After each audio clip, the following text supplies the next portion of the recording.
Hello Shubham, thank you so much for having us today. Welcome Sushant. Shubham, इंगा या शब्दाचा अर्थ काय असतो? प्लीज आम्हाला याच्याबद्दल जरा सांगा. इंगा हे एक टूल आहे जे की चांभार लोक चप्पल कामासाठी वापरतात. ओके. तर ते कुठे वापरलं जातं? एक तर चमडं कापण्यासाठी किंवा चमडं छिलण्यासाठी. तर छिलणं म्हणजे असं काय असतं तुम्हाला प्रश्न पडला असेल. छिलणं म्हणजे काय? जर चमड्याची थिकनेस एवढी असेल आणि तुम्हाला लहान करायची आहे, कमी करायची आहे, ती रापीने केली जाते. तर इंगाला हा दुसरा एक नाव आहे की रापी. ओके, सो तुमच्या लोगो मध्ये जो आय जो रिप्रेझेंट तो इंगाचा टूल रिप्रेझेंट केला. लवली. शुभम, इंगा लेदर्सची सुरुवात कशी झाली? तर हा चप्पल बनवण्याचा व्यवसाय हा माझ्या पंजोबांनी म्हणजेच दौलत चांभारांनी उर्फ दौलतराव सातपुतेंनी चालू केला. ओके. त्यानंतर माझे आजोबा केडी सातपुते यांनी, त्यानंतर माझे वडील अरुण सातपुते, त्यानंतर मी आणि माझा मोठा भाऊ प्रतीक सातपुते या दोघांनी मिळून कोल्हापुरी चप्पलला एक ब्रँड असावा यासाठी इंगा लेदर्स ची सुरुवात केली आहे. ओके. ज्यामध्ये आम्ही एक्सपोर्ट क्वालिटी कोल्हापुरी चप्पल बनवत आहोत. Okay, lovely. So that means तुम्ही ही फोर्थ पिढी आहात जे बिझनेस पुढे कंटिन्यू करायला लागला. सो तुमची ह्याच्यामध्ये आवड निर्माण कशी काय झाली? कारण आजच्या टाइम मध्ये आपण बघतो की भरपूर लोक दुसऱ्या जॉब्स मध्ये आयटी प्रोफेशन मध्ये जातात किंवा दुसरं कोणतरी बिझनेस मध्ये जातात. सो तुम्ही तुमच्या फॅमिली बिझनेस कडे कसा अट्रॅक्टेड झाला? अट्रॅक्ट असं म्हणता येणार नाही, कारण लहानपणापासून हा व्यवसाय जो आहे, हा धंदा जो आहे तो मी बघत आलेलो आहे. त्यामुळे आवड ही लहानपणापासून होतीच. पण मी या धंद्यात पडलो जेव्हा माझी ग्रॅज्युएशन कम्प्लीट झालं. तेव्हा मी विचार केला की पुढे जाऊन जर मला नोकरी करायची झाली तर मला सेटल व्हायला एक 7 ते 8 वर्ष लागणार. तेच जर मी माझ्या पारंपरिक व्यवसायात पडलो तर मी सेटल व्हायला मला 3 ते 4 वर्ष लागणार. त्यामध्ये मी कॅल्क्युलेटेड रिस्क केली. त्यामुळे मी या धंद्यात पडलो. ओके. शुभम, असं म्हणण्यात काही संदेह नाही की आजच्या टाइम मध्ये आपले कोल्हापुरी चप्पल असतात हे वर्ल्ड फेमस आहे. बट एक कोल्हापुरी चप्पल नेमकं कशी असते, कशी ओळखावी माणसाने? तर कोल्हापुरी चप्पल नेमकं ओळखावी कशी? तर कोल्हापुरी चप्पल ला बेसिकली हा शेप असतो. हा शेप असणं मस्त आहे, हा असावाच लागतो. ह्याला सोल म्हणतात आणि मराठी भाषेत आपले तळ म्हणतात. ओके, ठीक आहे. हा शेप आणि हा सोल असणं हे मस्त आहे. त्यावरती वानवड म्हणजे हे कान, आपण जसं इंग्लिशमध्ये इयर्स बोलतो तसं चपलाचे कान म्हणजे हे. ओके. हे असणं, ह्या 2 गोष्टी असणं खूप गरजेचे आहे. त्यानंतर टी शेप स्ट्रॅप दिसतो, हा टी शेप स्ट्रॅप असणं मस्त आहे. त्यानंतर हे टोरी. ओके. हे 4 ते 5 आयटम असलेले एका चप्पल मध्ये तरच ती कोल्हापुरी चप्पल असते. आणि सगळ्यात मोठा फॅक्टर म्हणजे चमडं व्हेजिटेबल टॅन लेदर असावं. ओके. दुसरी गोष्ट म्हणजे ही जी शिलाई असते, कुठलीही कोल्हापुरी चप्पल ही पेस्टिंग मध्ये बनत नाही. तर आमच्या भाषेत आम्ही कोल्हापुरी चप्पल म्हणतच नाही. एक तरी लेदर स्टिचिंग किंवा दोऱ्याची स्टिचिंग ही असायलाच हवी कोल्हापुरी चप्पल मध्ये. मग ह्यात प्रकार आहेत. आता हा जो प्रकार तुम्ही बघताय हा कापशी प्रकार आहे, पुढा कापशी प्रकार आहे, तर खवलेली कापशी एक प्रकार असतो. ही जी चप्पल, ही जी नावं आहेत कापशी, मेहरबान, कुरुंदवाडी, हे त्या रिस्पेक्टिव्ह गावावरनं पडलेले आहेत. म्हणजे याचा अर्थ असं होत नाही की फक्त त्याच गावात कोल्हापुरी चप्पल किंवा त्याच गावात कापशीच गावात ह्या चप्पल बनत होती, असं नाही. तिथे चप्पल फेमस झाली. ओके. ओके. बनत सगळीकडेच होती. कोल्हापूर जिल्ह्यात जी चांभारवाड्या आहेत तिथे चप्पल काम आहे, तर प्रत्येक चप्पल ही बनतच असायची. बट त्या रिजनची ती तशी स्पेशालिटी, त्याचं व्हेरिएशन असं. हे कापशीची, हे पुढा कापशी चप्पल आहे. त्यानंतर तुम्ही बघू शकता की हे मेहरबान चप्पल आहे, जे आपले शाहू महाराज, कोल्हापूर संस्थेचे शाहू महाराज जे आहेत, ओके, स्वतः आपल्या पायात घालायचे. वाव. सो हे डिझाईन तुम्ही स्वतः रिसर्च करून रिवाइव्ह केला? ह्या डिझाईन काळाच्या पडद्याआड गेलेले डिझाईन्स होते. ओके. तर आमचा मोटो, इंगा लेदर्सचा मोटो हाच आहे की एक्सपोर्ट क्वालिटी चप्पल बनवायची. ओके. आणि काळाच्या पडद्याआड जे गेलेली कला आहे ती परत जिवंत करायची, हा आमच्या दोघा भावांचा प्रयत्न आहे. सो हे कोणत्या वेदर साठी सुटेबल असतात, कोणत्या ओकेजन वरती माणसं घालू शकतात? कोल्हापुरी चप्पल हे प्रत्येक आउटफिट जातं, फक्त एका आउटफिट जात नाही, ते म्हणजे सूट्स. ओके. कुठल्याही आउटफिट तुम्ही जीन्सवर घाला, तुम्ही कुर्त्यावर घाला, लेडीजसाठी तुम्ही बाबा जीन्सवर घाला, कुर्त्यावर घाला आणि किंवा साडीवरती घाला, कुठल्याही आउटफिटवर ते मॅच होतं. ओके. सो कोल्हापुरात जे लोक बघतच असतील, हल्लीच्या युथ मध्ये पण हा खूप तुम्ही ट्रेंड बघितला की जीन्स सोबत ही लोक आपण प्राऊडली घालतो. नुसतं प्रॉब्लेम कसं असतं की कोल्हापुरी चप्पल मान्सून सुटेबल नसतात. बरोबर. ओके. सो मान्सूनला शक्यतो तरी म्हणजे ज्या लोकांना कोल्हापुरी चप्पलची आवड आहे ते तरी घालतात. बट तुम्ही काय सजेस्ट कराल की लोकांनी मान्सून मध्ये कोल्हापुरी चप्पल का नाही वापरावं? तर सर्वप्रथम कोल्हापुरी चप्पल मान्सून मध्ये का घालतो? कारण हे कोल्हापुरी चप्पल बनतं ते प्युअर लेदर पासून बनतं. याला जर पाणी लागलं हे पाणी शोषून घेतं. ओके. चप्पलची जी कारागिरी आहे ती सगळी बिघडते. त्यामुळे कोल्हापुरी चप्पल घालण्यात काय पॉईंट राहत नाही. ओके. चप्पलच पूर्ण खराब होते. त्यामुळे मान्सूनमध्ये कोल्हापूरची चप्पल अवॉइड करावी. लेदर मॅन्युफॅक्चरिंग मध्ये जर ऍज अ होल इंडस्ट्री बघेल ही इंडस्ट्री कशी असते, म्हणजे जर समजा एखाद्या व्यक्तीला इंडस्ट्री जॉईन करायची असेल तर तो त्याची सुरुवात कुठून करू शकतो? सर्वप्रथम इंडस्ट्री जॉईन करण्याच्या आधी लोकांना मला सांगायला खूप दुःख होतंय की लोकांना कुठले कुठले कोर्सेस अवेलेबल आहेत आणि काय आहेत हे माहितीच नाही. लोक 3च फील्ड पकडून बसले, आर्ट्स, सायन्स आणि कॉमर्स. ज्या पलीकडे लोकांना बघायचंच नाही की बाबा काहीतरी एक्झिस्ट करत आहे. आता लोकांना माहित नाही की फुटवेअर रिलेटेड कोर्स कुठला असू शकतो हे लोकांना माहितीच नाही. किंवा जेमॉलॉजी असेल किंवा स्टिचिंग आहे, वेल्डिंग आहे, तसे गव्हर्नमेंटचे बऱ्यापैकी सर्टिफाईड कोर्सेस अवेलेबल आहेत, पण लोकांना बघायचंच नाही. सो तुमचं असं म्हणणं आहे की आजच्या टाइममध्ये गव्हर्नमेंटकडनं असे कोर्सेस आहेत ज्याच्यामध्ये एनरोल होऊन लोक ह्या इंडस्ट्रीमध्ये घुसू शकतात.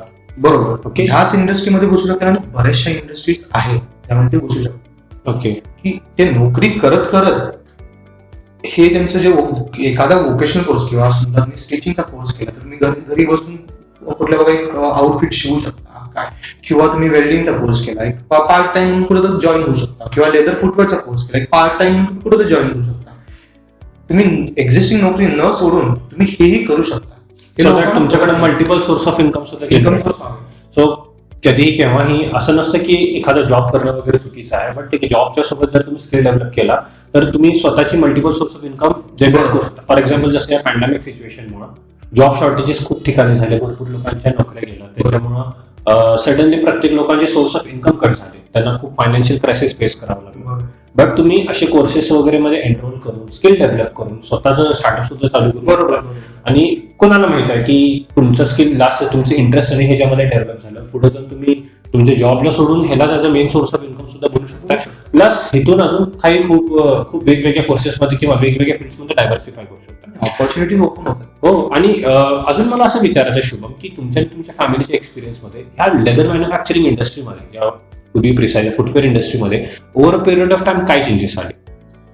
तर माझ्या एक्सपिरियन्स की डिमांड जी एक 100 वर्ष आधी होती त्यापेक्षा दुपटीनं किंवा तिप्पट पटीनं डिमांड आजही आहे. ओके, पण सप्लाय जो 100 वर्ष आधी होता तो सप्लाय आता जे कारागीर आहेत ते देऊ शकत नाही. ओके, त्याचं सर्वात मोठं कारण म्हणजे कारागिरानंतर जे पोरं ह्या धंद्यात किंवा ह्या व्यवसायात पडत नाही. सो त्यांची लेगसी कंटिन्यू होत नाही. कंटिन्यू होत नाही, त्यामुळे सप्लाय थोडा नाहीये मार्केटमध्ये. ओके, बट म्हणजे डिमांड आहे. डिमांड आहे, डिमांड वाढतच आहे. कुठल्याही हँडमेड गोष्टीला डिमांड कधीच जात नाही. म्हणजे ह्या फील्डमध्ये सध्या ऑपॉर्च्युनिटी पण खूप जास्त आहे, डिमांड पण आहे. नुसतं गरज कसं आहे, स्किल्ड माणसांची गरज आहे, सो दॅट ते स्किल्ड प्रोडक्ट डेव्हलप करतील. कारण आजही सुद्धा आपण असं बघतो की आजच्या टाइममध्ये लोक कॉस्टसाठी एवढं विचार करत नाही. अनलेस अँड अंटिल त्यांना क्वालिटी मिळत असेल, अनलेस अँड अंटिल त्यांना व्हरायटी मिळत असेल, they are ready to pay any amount. त्यांच्यासाठी पैसे काय होत नाही. सो ह्या इंडस्ट्रीमध्ये सुद्धा तुम्ही जसं बघितलं तर खूप मोठी डिमांड आहे, खूप मोठी ऑपॉर्च्युनिटी आहे. त्याला नुसतं आपण एक्सप्लोर करणं गरजेचं आहे. सो शुभम, कोल्हापुरी चप्पल जसं मी मगाशी म्हटलं की वर्ल्ड फेमस आहेतच, बट कोल्हापुरी चप्पलचा ग्लोबल इम्पॅक्ट नेमका आजच्या टाइममध्ये कसा आहे?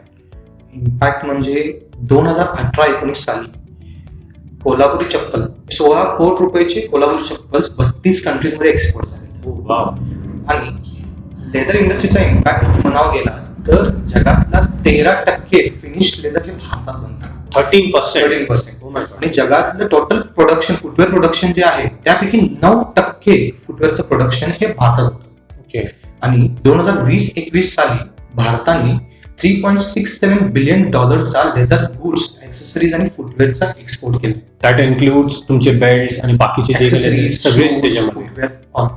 ओके, सो म्हणजे आजच्या टाइममध्ये ग्लोबलायझेशनमुळे, इंटरनेटमुळे हल्ली खूप मोठं मार्केट सगळ्यांसाठी ओपन झालेलं आहे. ओके, सो आधीच्या टाइममध्ये जो तुमचा कस्टमर बेस होता तोही मोठा झाला असेल. बरोबर. सो आजच्या टाइममध्ये तुम्ही एक्सपोर्ट क्वालिटीचे सुद्धा जे चप्पल बनवता त्यासाठी काय तुम्हाला म्हणजे काळजी घ्यावी लागते किंवा कसं प्लॅन करावं लागतं?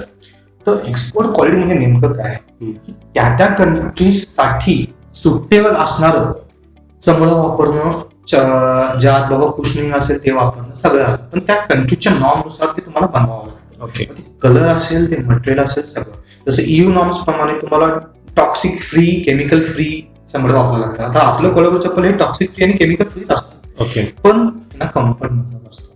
तर त्यामुळेच आमचे जे हिंगा लेदर्स आहे, हिंगा लेदर्सचा प्रयत्नच हा आहे की एक्सपोर्ट क्वालिटी चप्पल बनवायची. तुम्ही हा बघू शकाल की हे एक्सपोर्ट क्वालिटी चप्पल आहे. इथे आम्ही फक्त एक्सपोर्ट क्वालिटी लेदर वापरलंय. कोल्हापुरी चप्पल बनवण्याची जी कला आहे ती सेम आहे, त्यात काहीही बदल केलेला नाही. की आमच्या दृष्टीने कोल्हापुरी चप्पलमध्ये चमड्यापेक्षा ते ती जी कला आहे बनवण्याची ते टिकणं महत्वाचं आहे, ते त्यात असणं महत्वाचं आहे. ह्या पूर्ण इंडस्ट्रीचा किंवा लेदर मॅन्युफॅक्चरिंग म्हणा किंवा लेदर फुटवेअरचा म्हणा, तुम्ही फ्युचर कसं बघताय? तुमच्या मनानं फ्युचर कसं असणार आहे बिझनेसचा? हँडमेड इंडस्ट्री जी आहे किंवा हँडलूम इंडस्ट्री आहे ही नेव्हर डाय इंडस्ट्री आहे. ओके. कारण ऑटोमेशन जसं जसं पेस वाढत जाईल तसं हँडमेड हे मागं पडत जाणार. तेच जर आपण कॅप्चर केलं तर ही इंडस्ट्री खूप बूम होऊ शकते. कारण कसं असतं की टेक्नॉलॉजिकली लोक किती ऍडव्हान्स झाले किंवा प्रोडक्ट मॅन्युफॅक्चरिंग मध्ये टेक्नॉलॉजी किती ग्रो झाली, जे हँडमेड वस्तू असतात त्यांची जी क्वालिटी असते ते इरिप्लेसेबल असतं, त्याच्या जागी कोणतीही घेऊ शकत नाही. आता आपण थोड्या वेळात हे सुद्धा बघणार आहे की चप्पल बेसिकली कशी बनवलेली जाते, की म्हणजे तुम्ही एकदा इथे इंगा लेदर्स मध्ये आला तर इथली डिझाईन्स बघून तुम्ही स्वतः तुम्हाला कळेल की प्रत्येक चप्पल मागे ह्यांचं किती डेडिकेशन असतं, किती रिसर्च केलं जातं आणि किती अॅक्युरेसीनं हे काम केलेलं जातं. सो माझ्या सगळ्या व्ह्युअर्सना असं म्हणणं असेल की जर तुम्ही कोल्हापुरात आला तर नक्की इंगा लेदर्सला व्हिजिट द्या. त्यांच्या सोशल मीडिया प्लॅटफॉर्म्सला सुद्धा फॉलो करू शकता, त्याची लिंक तुम्हाला व्हिडिओ डिस्क्रिप्शन मध्ये मिळून जाईल. ओके. सो शुभम, हे कोल्हापुरी चप्पल बनवलेले कसे जातात जरा आम्हाला शॉर्ट मध्ये दाखवाल का तुम्ही? नक्की. कोल्हापुरी चप्पल किंवा कुठलेही लेदर आर्टिकल बनवताना तर फर्स्ट ऑफ ऑल पहिला पार्ट येतो तो म्हणजे लेदर. हे तुम्ही बघू शकता, याला हाईड म्हणतात. जसं आपण मार्केटमध्ये बघू शकतो चमडं, पण ते प्रोसेस चमडं आहे. त्यानंतर काय केलं जातं की पहिला सोल जे असतं, सोल आपण म्हणतो कोल्हापुरी चप्पलचे तुम्हाला मेन भाग सांगितले मी, सोल असतं, वानवडं असतं, टी शर्ट स्ट्रॅप असतो आणि अंगठा असतो, बरोबर, ज्याला टाच असतं. तर चप्पलचा जो बेस असतो मग ते बेस आखण्यासाठी आपण हे स्टेन्सिल वापरतो, म्हणजे पॅटर्न कोड, जेणेकरून आपल्याला अंदाज यावा की आपण कशा प्रकारचं सोल, किती नंबर सोल आपण बनावायचं. तर हे असं बेट हे आखलं जातं एका पूर्ण फाकीत. हे जर तुम्ही बघायचं असेल ते पूर्ण एका जनावरांचं पूर्ण चमडा आहे. ओके. अखंड एक साईड आहे. ओके. त्याला अर्ध्यातनं कट केलेलं आहे. अशा प्रकारे सोलचे पॅटर्न काढलं जातं, सोल मार्किंग करून घेतलं जातं. ओके.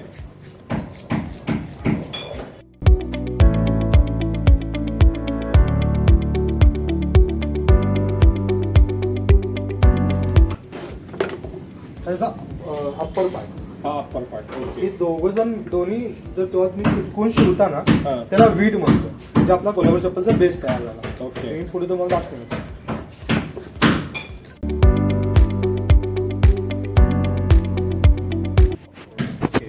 रापी वापरल्यानंतर हे सेपरेट केल्यानंतर जे मार्किंग झाल्यानंतर हे कट केलेलं जातं आणि कट केल्यानंतर त्याला हिल जोडली जाते. ओके.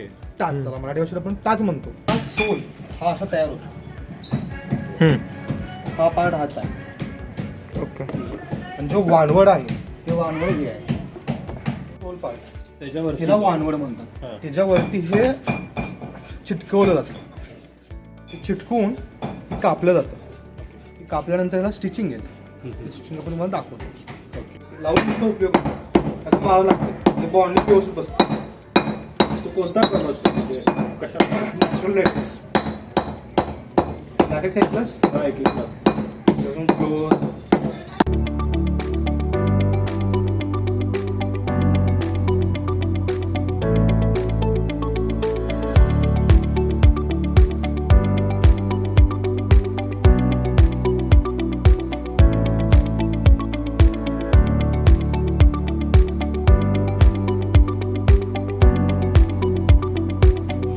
आल्यावर हे असं दिसतं. त्याला हँड स्टिचिंग केली जाते. थोडे डेकोरेटिव्ह आयटम्स जोडले जातात. त्यानंतर थोडी फिनिशिंग, तर तुमचा बॉटम तयार झाला. ओके. सो हा लोअर बेस पहिला त्यांनी दाखवला, त्याच्यावरचा जो पार्ट तो स्टिच केलेला बरोबर, आहे. आपण सो ह्याला जे फ्लफीनेस आले, आता आपण काय स्टफ फ्लफीनेस हे आवाज आली कोल्हापुरी चप्पल आहे. ओके. त्यातनं आवाज येतो. पण मध्ये पण दोन प्रकार असतात, एक असतं बिन आवाजवालं आणि एक असतं आवाजवालं. सो आवाज कशामुळे येते हे आता शुभम आपल्याला सांगते. तुमच्या माझ्या उजव्या हातात तुम्ही बघू शकता की ही आवाजवाली कोल्हापुरी चप्पलचं बेस आहे. तुम्हाला प्रश्न पडला असेल हे फुगीर भाग काय आहे, तर या फुगीर भागामध्ये विंचू नावाचं फळ भरलं जातं. तर ह्याच्यामुळे हे एकावर एक ठेवल्यामुळे त्या फ्रिक्शनमुळे हा जो कर कर कर आवाज आहे तो आवाज येतो. कोरिंग अटॅच केली जाते. ओके. आणि कलर केला जातो. टोरिंग अटॅच केल्यानंतर तुम्ही असं बघू शकता की दुसरा मेन पार्ट तुम्हाला मी सांगितलं होता त्याचा टी शेप स्ट्रॅप. ओके.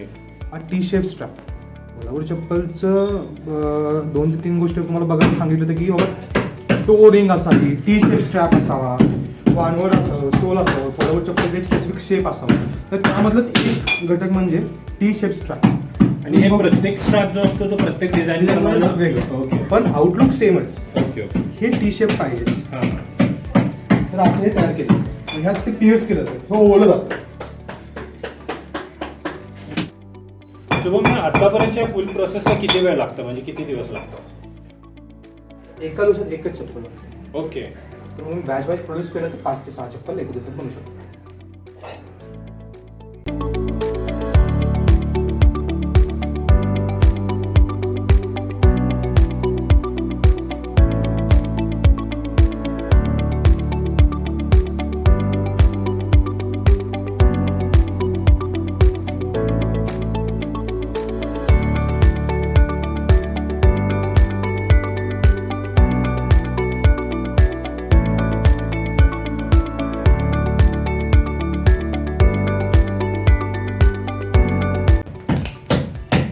किंवा आतल्या बाजूने मुळे लागत नाहीत का?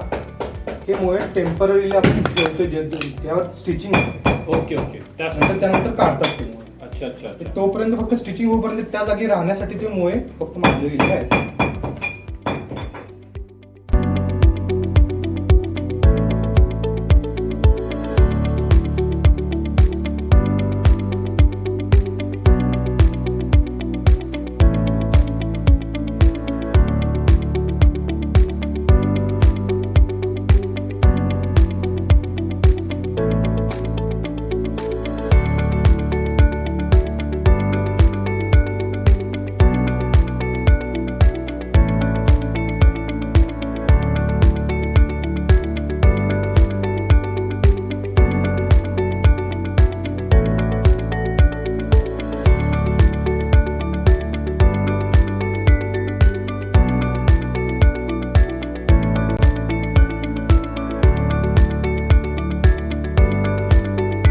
फर्स्ट जे मुळे मारलेले होते ते मुळे काढून जे प्लेसिंग करायला तेवढे मुळे वापरलेले. त्यानंतर आता असं स्टिचिंग झालेलं आहे दोन्ही साईड.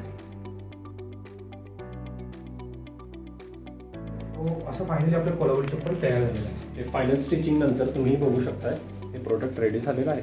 अजून ह्याच्या व्यतिरिक्त जशी डिझाईन असेल, जसं कलर असेल, जशी त्याप्रमाणे ऑर्डर असेल, जसं कस्टमरची रिक्वायरमेंट असेल तर तसं ही डिझाईन फक्त बदलत नाही. ते फक्त आपला हा शेप, जे टी शेप स्ट्रॅप, टोलिंग बदलत नाही, कलर बदलला जातो, डिझाईन बदलत जातो. आजच्या टाइममध्ये मला वाटतं खूप कमी लोकांना ही माहिती असेल की एक चप्पल बनवण्यासाठी इतके सारे लोक इन्व्हॉल्व्ह असतात, इतकं हार्डवर्क असतं, एवढं रिसर्च असतं. Thank you so much Shubham for having us. आज आम्हाला इथे येऊन तुमच्यासोबत टाइम स्पेंड करून खूप भारी वाटलं आणि आय होप आमच्या सगळ्या व्ह्युअर्सनी पण हे व्हिडिओ एन्जॉय केला असेल. सो गाईज, तुम्हाला ह्याच्याबद्दल आणि काही डाऊट असेल तर कमेंट करून नक्की विचारा. तुम्ही जर कोल्हापुरात आला तर मी परत सांगतो की इंगा लेदर्स नक्की ट्राय करा, इथे भेट द्या. शुभमजी भेटा, हे तुम्हाला आम्ही डिटेलमध्ये सांगतील या चप्पलांबद्दल. ओके, सो भेटू पुढच्या व्हिडिओमध्ये अजून एका नवीन व्यक्तीसोबत, एक नवीन फील्ड एक्सप्लोअर करत असताना. So till then keep watching, keep learning, keep exploring.